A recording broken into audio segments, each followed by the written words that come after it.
tarde, meus irmãos. Sejamos todos muito bem-vindos à nossa casa. Que a paz e o amor do Mestre Jesus se faça neste ambiente, que envolva todos nós, encarnados e desencarnados, e que possamos ter um bom rendimento deste estudo de hoje. Para dar início, nós vamos ler uma mensagem que foi recebida aqui na nossa casa, nas nossas reuniões mediúnicas.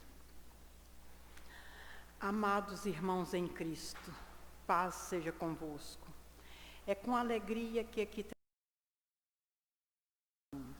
de que são chegados os tempos anunciados.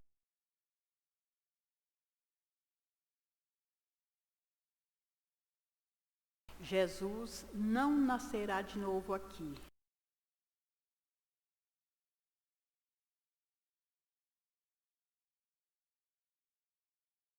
Jesus viverá em grande número de corações que se voltarão ao bem comum, que buscarão derrubar os muros de tantas controvérsias, os muros das ilusões, do materialismo, das diferenciações bárbaras. Jesus estará de volta nos olhares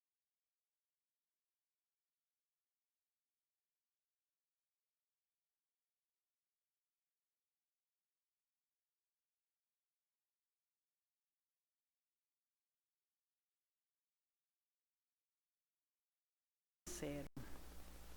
São chegados os tempos em que o amor falará mais alto que o ódio, que a humildade será mais buscada do que a vaidade. Momentos em que muitos levantarão a bandeira cristã, sem nem mesmo pertencerem a religiões. O bem imperará. Ah, amados, alegrem-se para a volta do Cristo no íntimo de si mesmos. São lições muito fortes para nós, né? Para a gente ler, para a gente pensar, refletir e viver, né?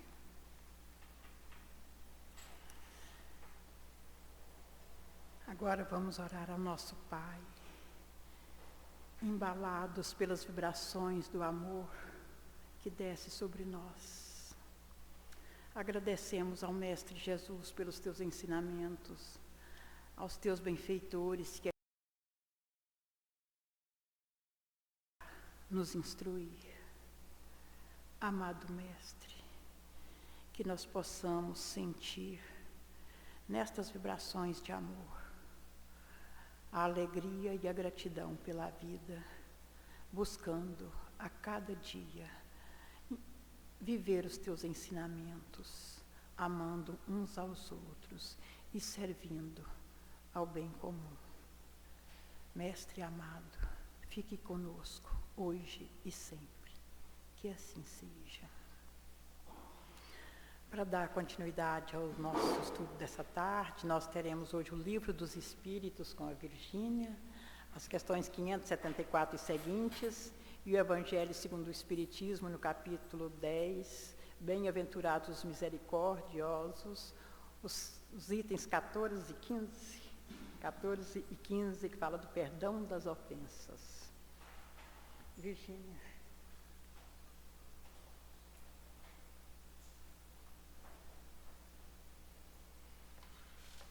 Boa tarde, meus irmãos.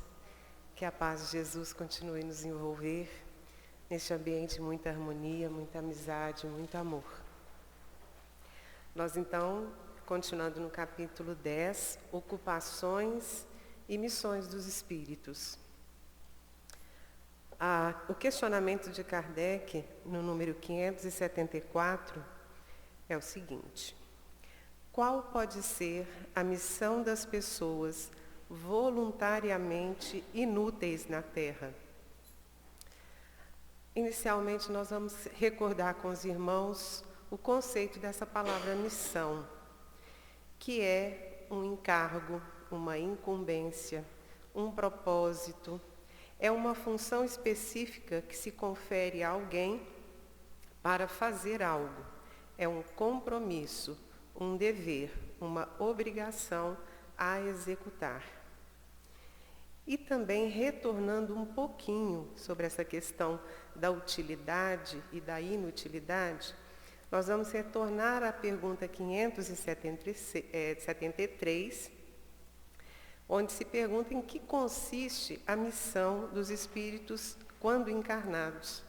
E nós vamos ter aqui instruir, ajudar, melhorar as suas instituições, mas as missões são mais ou menos gerais e importantes. E por isso, esta questão, qual pode ser a missão das pessoas voluntariamente inúteis na Terra, chega a nos intrigar, né? Inutilidade, isso não combina muito com missão, nem tampouco com Deus. Ele nada fez de inútil. Então, como se dá essa escolha? Vamos à resposta dos espíritos. Há realmente pessoas que vivem somente para si e não sabem se tornar úteis para nada. São pobres seres dignos de compaixão, porque expiarão cruelmente sua inutilidade voluntária e muitas vezes seu castigo começa na terra, pelo tédio e desgosto da vida. Então, pessoas que vivem somente para si.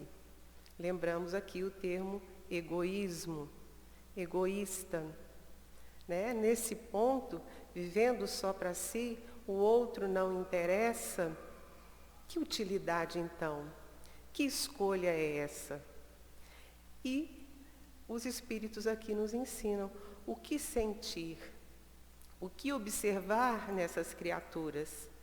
Ter a compaixão, porque de fato, se o outro não nos interessa, se vivemos permanentemente nesse ócio, nessa indiferença, é claro que vai chegar até nós aquele desgosto pela vida. E aí realmente precisamos ter compaixão dessa criatura. E não está aí o motivo dela estar também aqui, nos ensinar a compaixão. Então, por aí a gente vai vendo que essa inutilidade começa a fazer sentido, porque aqui estamos falando de uma criatura divina. O tédio, como deve ser extremamente tedioso, você não ter absolutamente o menor interesse em fazer nada pelo próximo. Então, seja qual for a missão que venha a ter, e se foge dela, cruza os braços, não observa, não vê ou não quer, desculpem, estou um pouquinho resfriada, não querem ver, realmente isso leva a um tédio enorme. Então, que tenhamos compaixão ao observar. E podemos, então, também, nos colocando nesse lugar, saber fugir dessa situação. Entender a utilidade, a nossa função, o nosso porquê nesse mundo.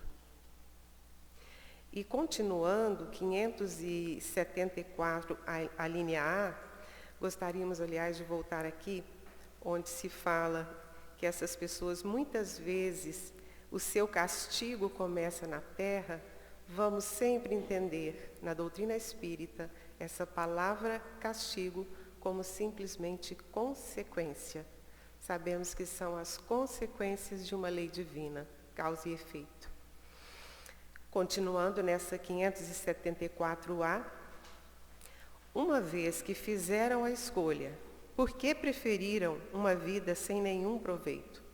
Kardec insiste com a espiritualidade. Por que essa escolha?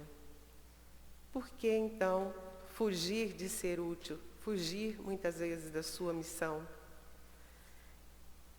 A resposta. Entre os espíritos há também preguiçosos, que recuam diante de uma vida de trabalho.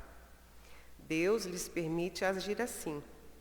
Compreenderão mais tarde, à sua custa, os inconvenientes de sua inutilidade, e serão os primeiros a pedir para reparar o tempo perdido. Pode ocorrer também que tenham escolhido uma vida mais útil, porém uma vez encarnados, recuam e se deixam levar por espíritos que os induzem à ociosidade. Aqui os espíritos nos dão praticamente dois motivos, né? Um, que a pessoa diante da sua tarefa desiste no primeiro obstáculo. Na sua missão, provavelmente, já desiste em ver aquele primeiro contato que não dá certo na sua missão de servir. E ali desiste. E quer deixar para depois. E aqui se usa esse termo, preguiçosos. Essa preguiça, né, que nós precisamos entender justamente como esse desânimo, esse não enfrentamento quando um obstáculo acontece, quando aquela missão nos parece, não deve ser para mim, está muito difícil para mim. É parar, respirar e entender, não, é minha, bateu na minha porta, é para mim, e não desistir.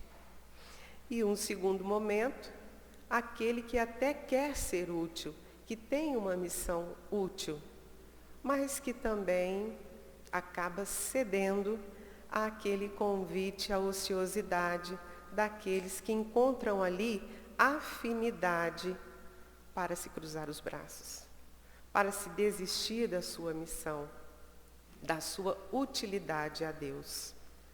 E isso é sempre importante para nós. Qual é a nossa missão? Todos nós as temos. Todos nós precisamos estar muito ligados, muito conectados com nós mesmos e Deus, entendendo e não desistindo jamais. E promovendo cada vez mais essa nossa vontade de servir, essa nossa vontade de ser útil.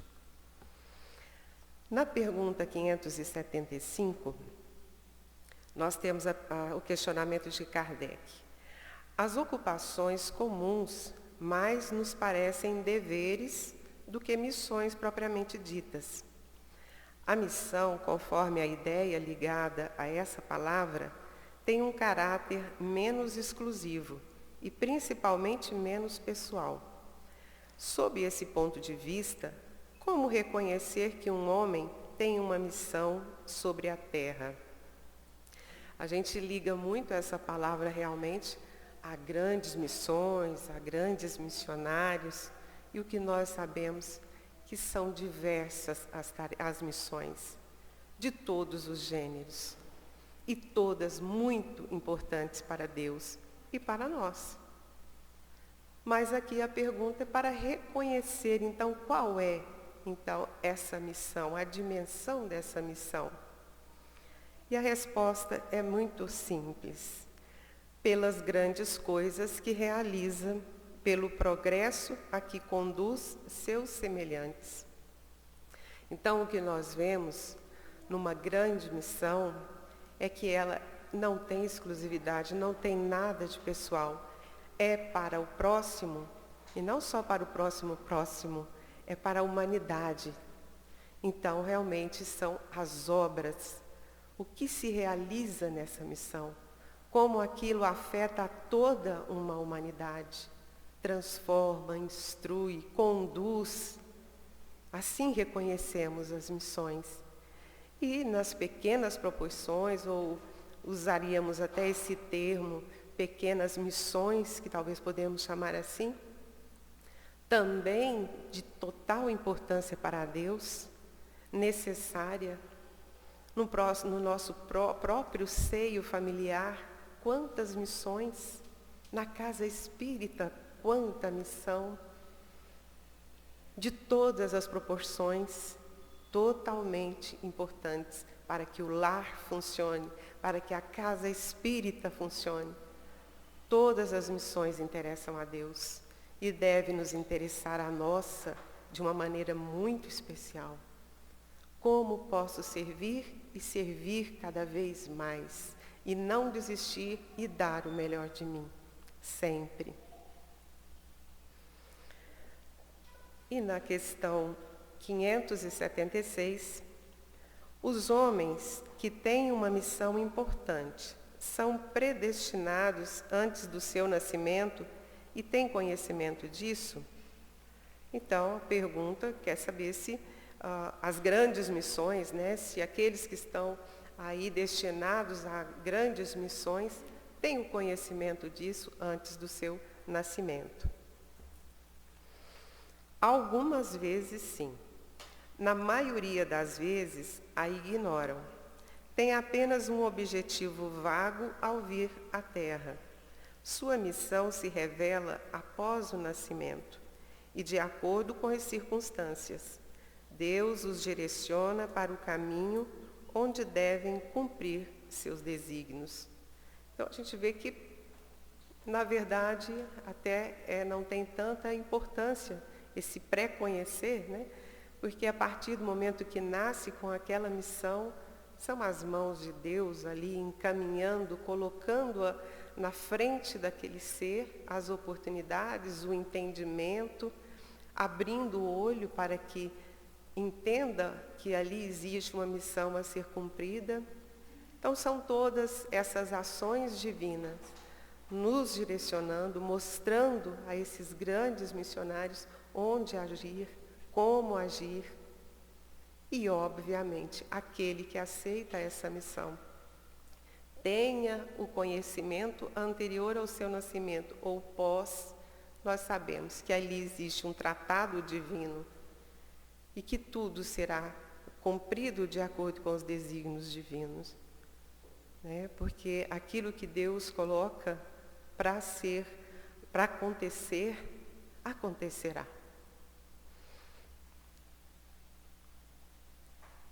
A pergunta 577 fala-nos: quando um homem faz algo útil, é sempre por uma missão anterior e predestinada, ou pode receber uma missão não prevista?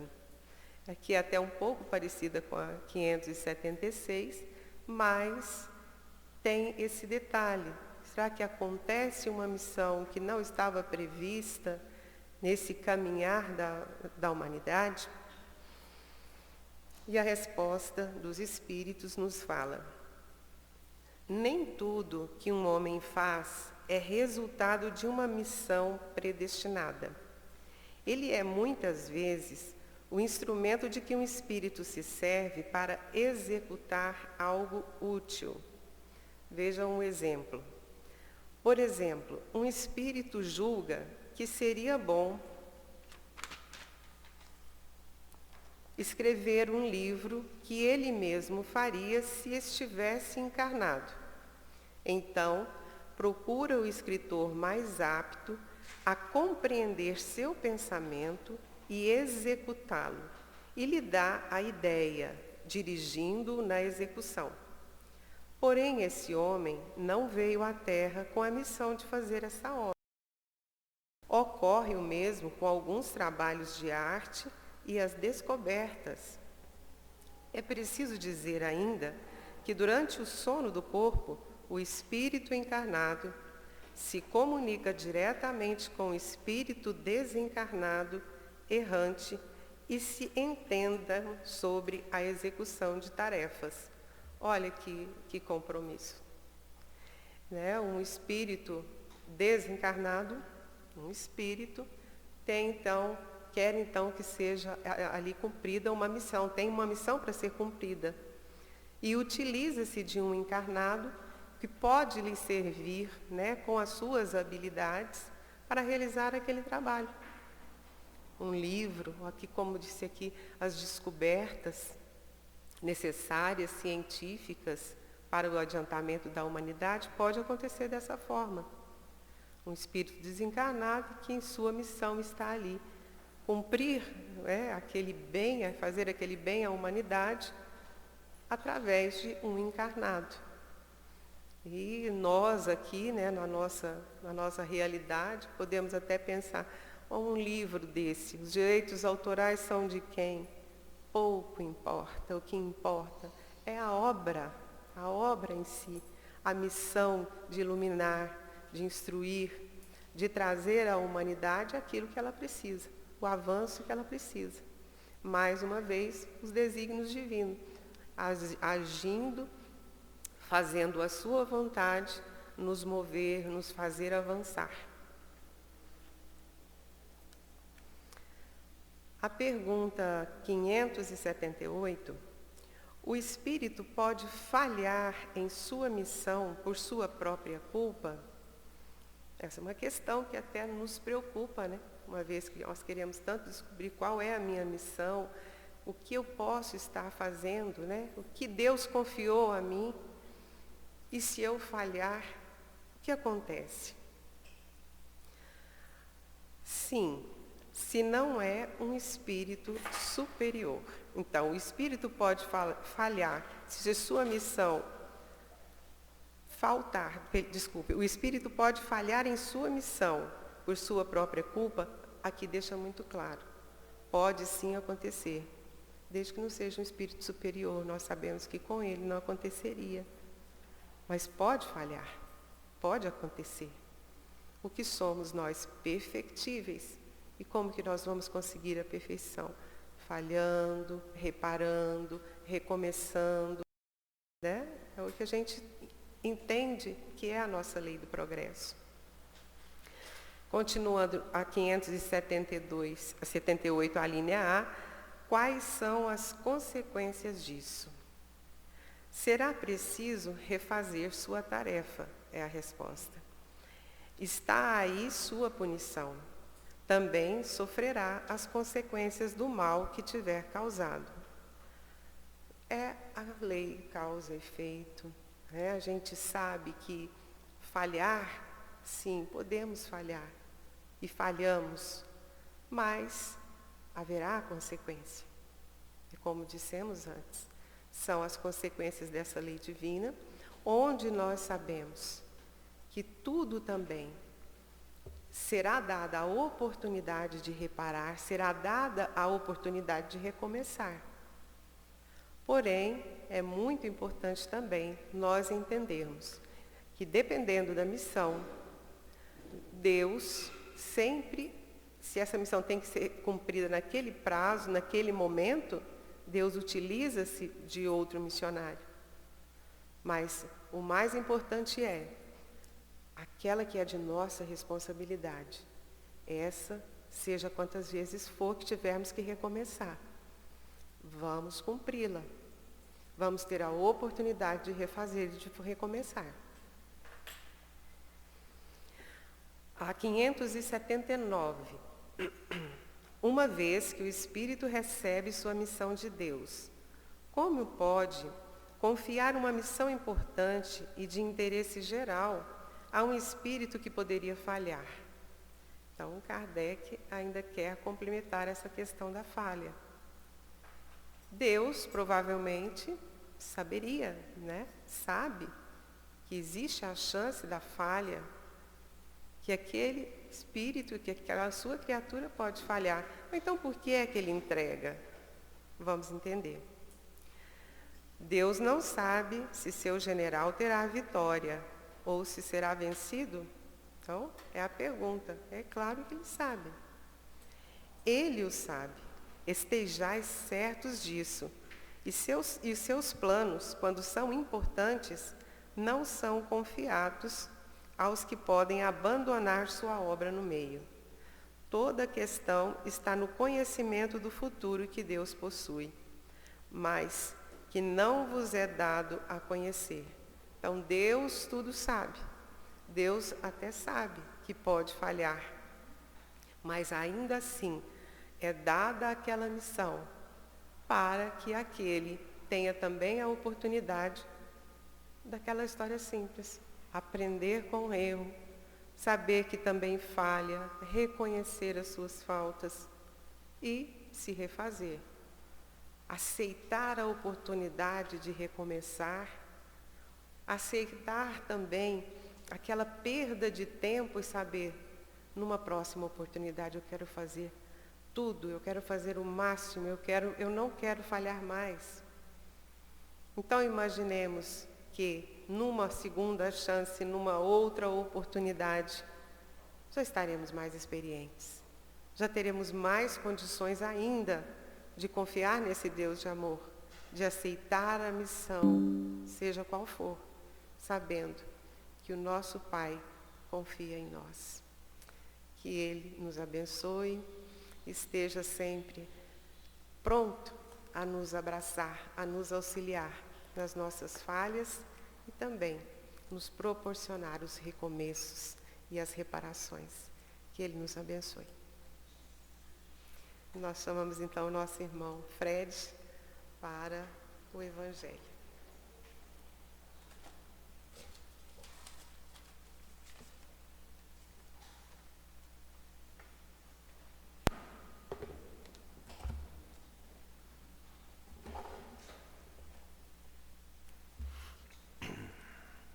Boa tarde, meus irmãos.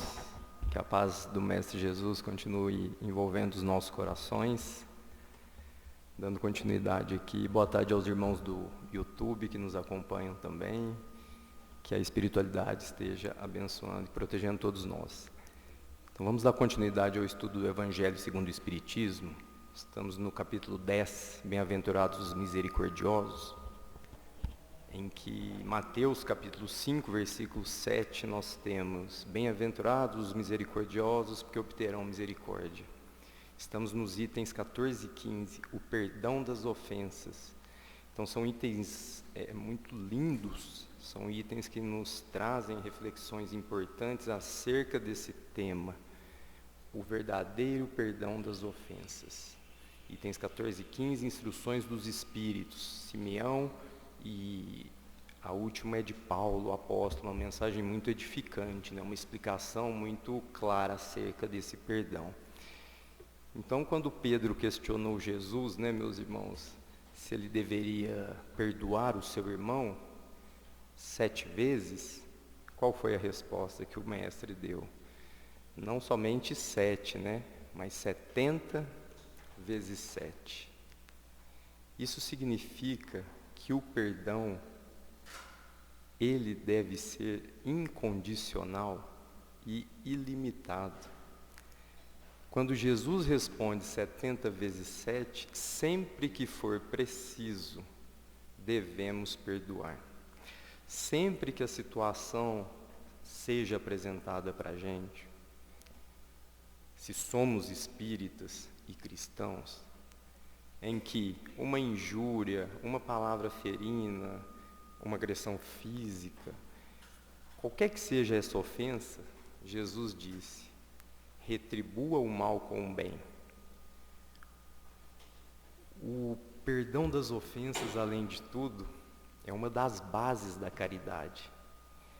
Porque quando nós abrimos a questão 886 do Livro dos Espíritos, o que se entende por caridade segundo Jesus, a benevolência para com todos, a indulgência para com as imperfeições alheias e o perdão das ofensas. Então, o perdão das ofensas, o verdadeiro perdão, faz parte da caridade. É possível eu ser caridoso sem perdoar? É possível? Na lei de Deus? Não. Aparentemente pode ser possível, mas de fato não. Porque a caridade, ela é sustentada por esse perdão. E quando nós entendemos de forma racional o que é esse perdão, que é o esquecimento verdadeiro e sincero das ofensas, perdoar não é compactuar com o erro ou com o ofensor. Perdoar é esquecer por completo aquela ofensa, aquele ataque, aquela palavra, porque Deus conhece todos os nossos pensamentos. Nós podemos enganar até aqui. Eu perdoo, mas esse é o perdão dos lábios. Esse não tem valor perante Deus.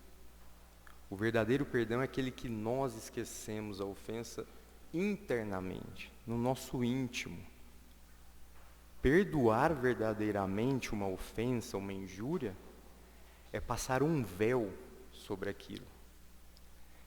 E é interessante que, ainda na primeira instrução, aplica-se mais para os espíritas ainda, para todos, né? Mas é preciso ser espírita para conseguir perdoar? Não. Mas se nós somos espíritas, O verdadeiro espírita é reconhecido pelos seus atos ou pelas belas palavras que muitas vezes são expostas aqui. O verdadeiro espírito, aquele que perdoa de forma sincera, ele é reconhecido pelas suas atitudes, pelo exemplo que ele traz. Por isso que perdoar significa um ato de aproximação a Deus. Nós temos que compreender que o verdadeiro perdão nos aproxima do alto. O perdão do coração, aquele sincero, esse nos aproxima de Deus. Enquanto que o perdão dos lábios, aquele dito assim, eu perdoo, mas não deixa cruzar minha frente. Esse perdão é o perdão estudado aqui no Evangelho? Não. Esse é aquele que a gente deve combater, porque esse é o que decorre da hipocrisia. Esse é aquele perdão que decorre do nosso egoísmo, do nosso orgulho, do nosso ego, que muitas vezes infla e nos cega a ponto de entendermos que nunca pecamos e nunca erramos. Porque o ato de perdoar o próximo é um perdão a quem? A nós mesmos. Quando você perdoa o inimigo, que é o mais difícil, não é? Porque ele é filho de Deus também, igual nós. E atire a primeira pedra quem nunca errou.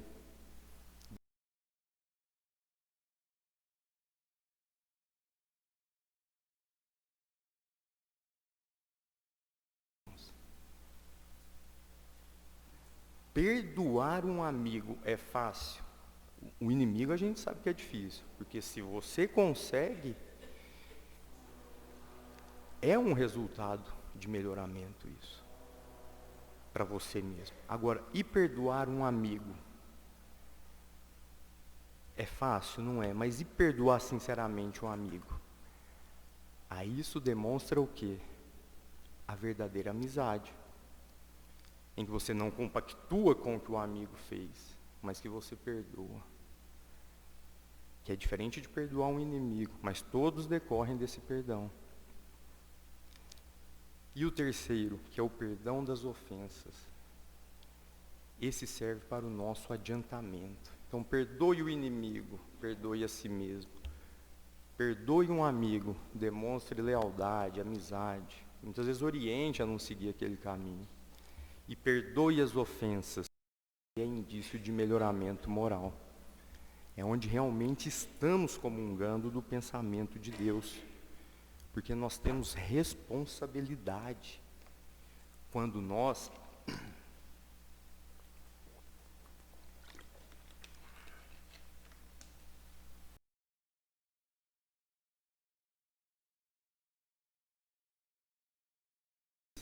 que para Deus não existe como esconder.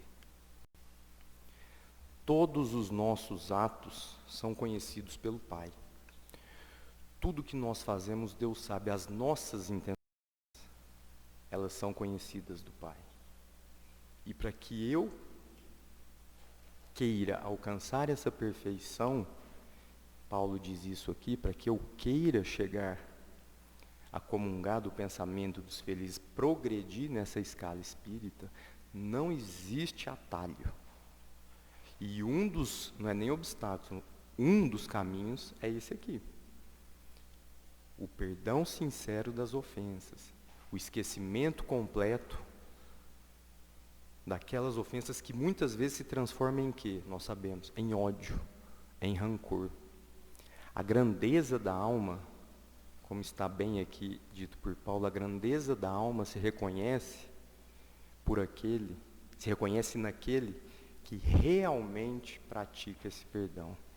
Enquanto aquele que reage com raiva, rancor, ódio e vingança demonstra a sua inferioridade, mas deixa de ser filho do Pai? Não deixa. Só que está criando débitos, está criando sofrimentos. Quando você busca vingança, você faz nascer dentro de você aquele sentimento de raiva que mexe com as moléculas. É tão nítido quando a gente quer se vingar de alguém. Às vezes você não precisa nem falar para o próximo. Mas quando você tem esse sentimento de rancor, de raiva, além de estar se afastando da verdadeira caridade e de Deus e de Jesus, que foi o exemplo de beleza moral que tivemos aqui, nós estamos atraindo o quê? Amigos espirituais bons ou ruins? Obsessores. A vingança e o rancor atraem espíritos que comungam desse pensamento. Enquanto que o perdão sincero das ofensas vai atrair o quê, meus irmãos? Amigos espirituais, espíritos benevolentes. O ambiente, ele se torna mais leve quando você conversa com si mesmo e diz: esqueço, perdoo e faço mais. Vou orar por aquele que me ofendeu. Que aí já é de uma elevação, né, que nós sabemos. Fazer prece para aqueles que nos ofendem. A prece tem poder. A prece, quando feita de forma sincera, ela é um medicamento para a alma.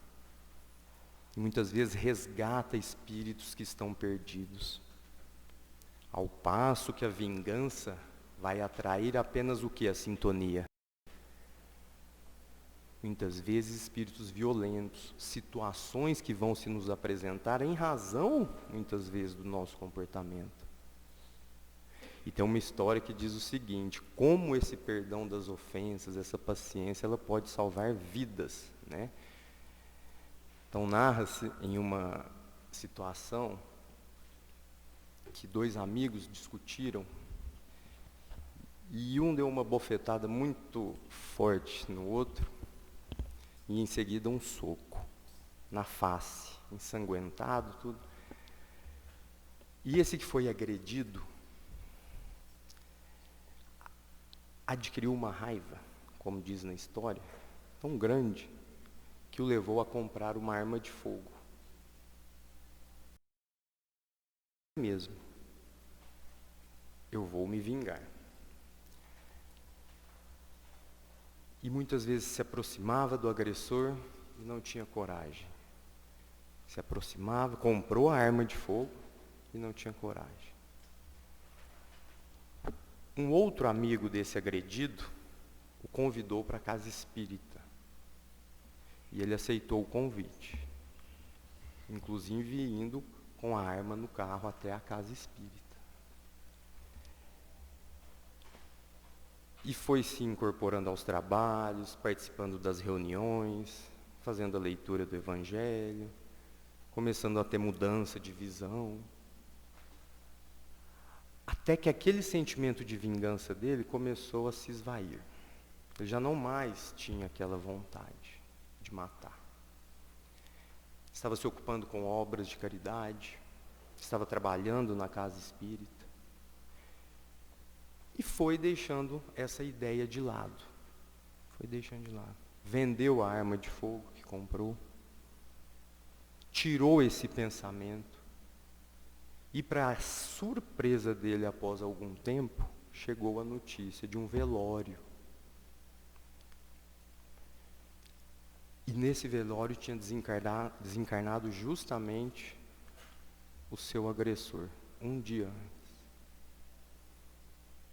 Que um irmão da casa espírita levou a notícia. Quando ele recebe essa notícia, é um bálsamo salutar. Não aliviado porque o agressor morreu, mas porque se ele se vinga, se ele vai para o caminho errado, para o lado esquerdo que a gente fala, se ele caminha tortuosamente, se ele não vai para o verdadeiro perdão, o que acontece? Poderia até ter praticado um assassinato. E aquilo aliviou tanto que ele continuou até o resto da encarnação dele na casa espírita.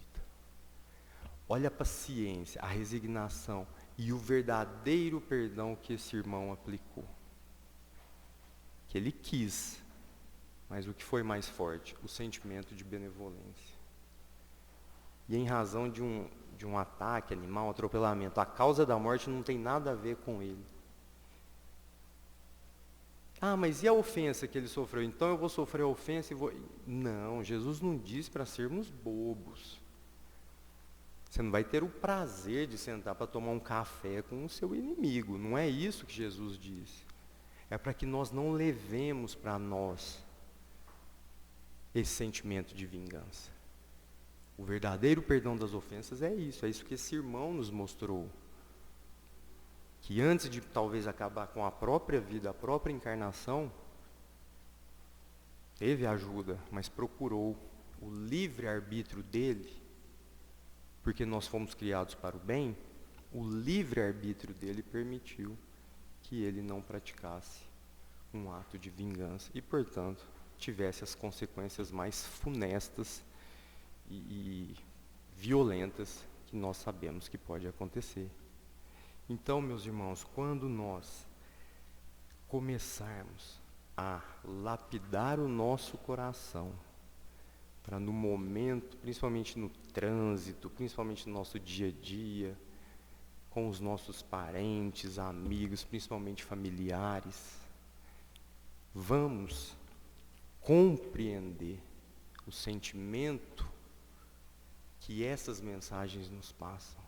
O sentimento de amor que é perdoar verdadeiramente uma ofensa, principalmente quando vem de um ente querido a ofensa, de um amigo, como disse aqui.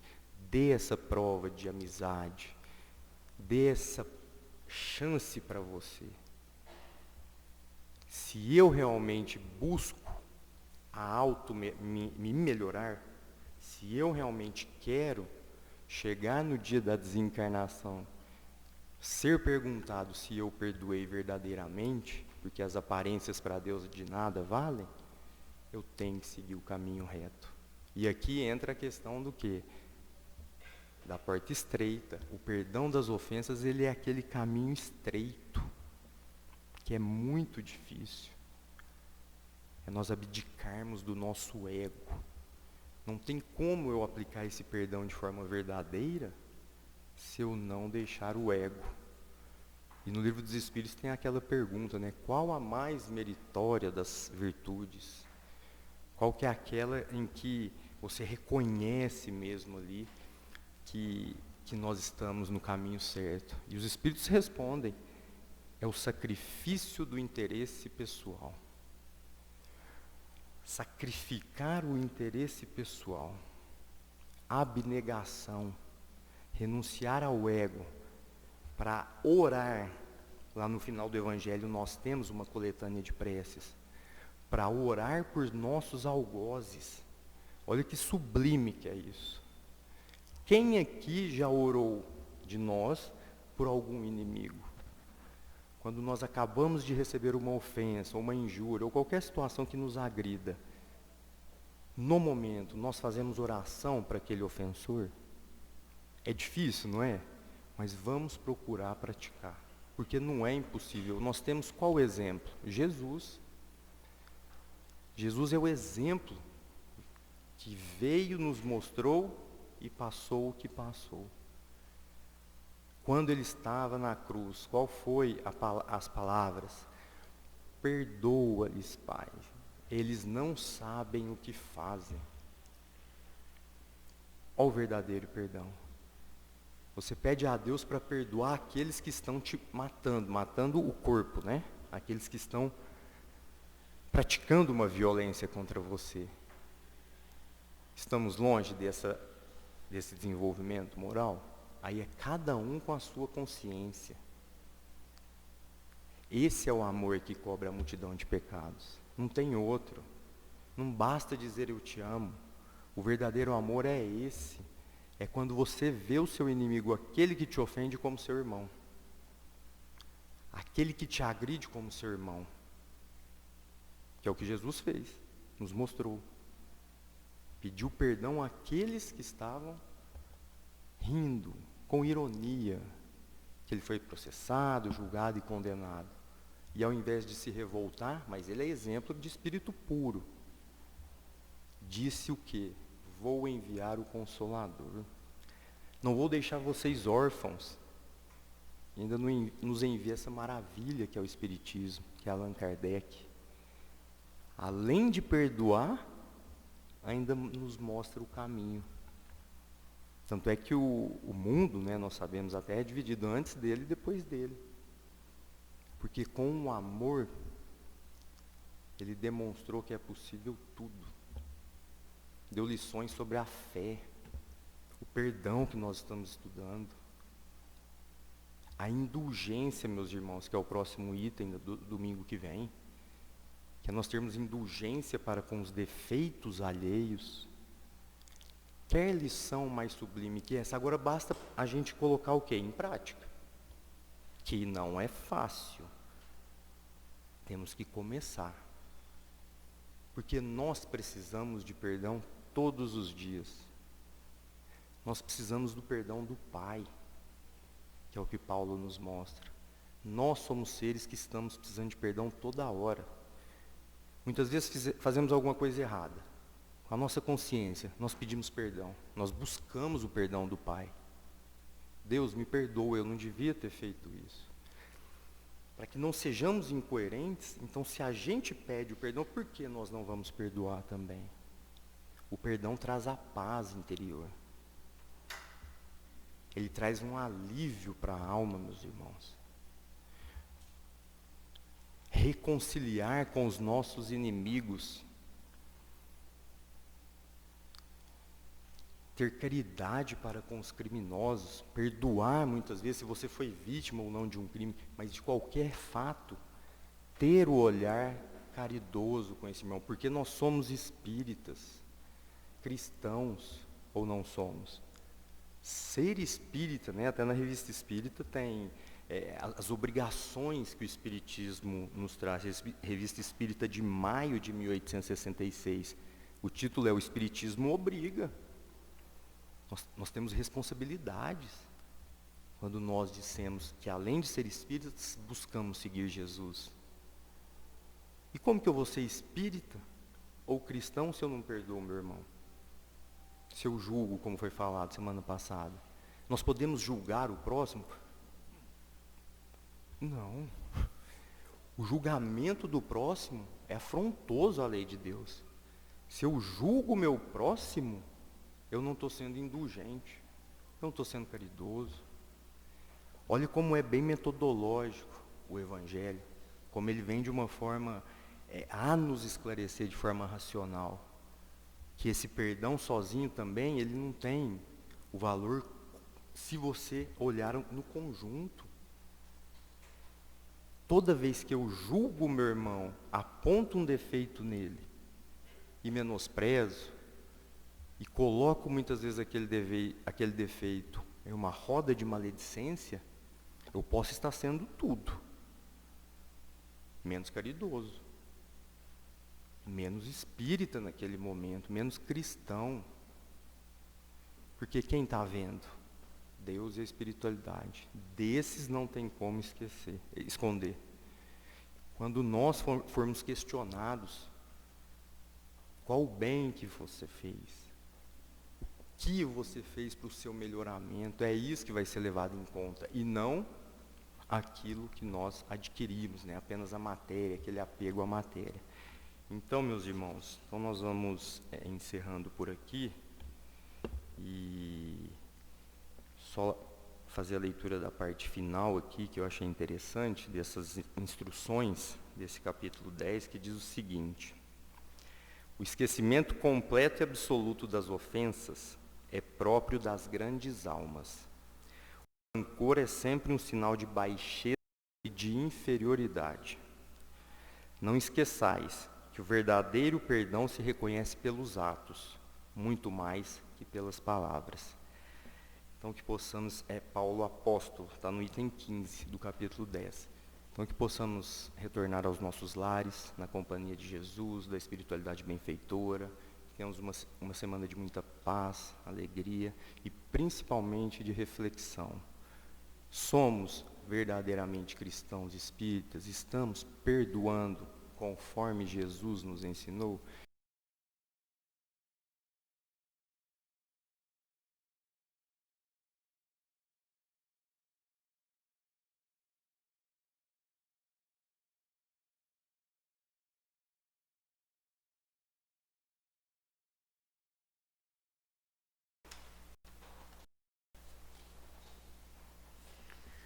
Bem, nós chegamos ao final da nossa reunião.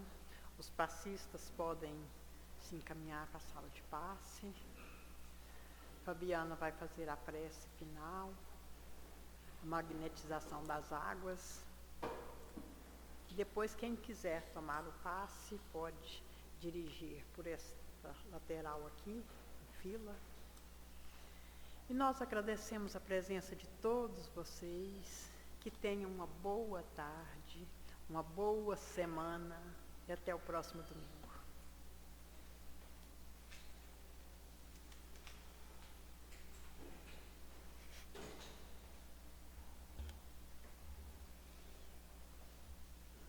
Então vamos, nesse instante, pensar em Jesus, na sua imagem tão meiga, tão doce e ao mesmo tempo tão forte, tão poderosa, a nos chamar. Quando diz: eu sou o caminho da verdade e da vida, ninguém vem ao Pai senão por mim. Convidava a cada um de nós a seguirmos os seus ensinamentos, o seu Evangelho. E nesse instante, Senhor, nos preparando para o tratamento espiritual através do passe, rogamos a Ti a elevação de nossas vibrações, a magnetização das águas, que sejam transformadas no remédio necessário às nossas dores, sejam elas do corpo ou da alma. E é com a oração que nos ensinastes que levamos a Ti a nossa gratidão, que levamos ao Pai também, não só a gratidão, mas todo o nosso sentimento de amor. Pai nosso, que estais no céu, santificado seja o vosso nome. Venha a nós o vosso reino. Seja feita a vossa vontade, assim na terra como no céu. O pão nosso de cada dia, dá-nos hoje. Perdoai as nossas dívidas, assim como perdoamos aos nossos devedores. Não nos deixeis cair em tentação, mas livrai-nos de todo o mal. Vamos em paz e que Jesus nos acompanhe. Assim seja.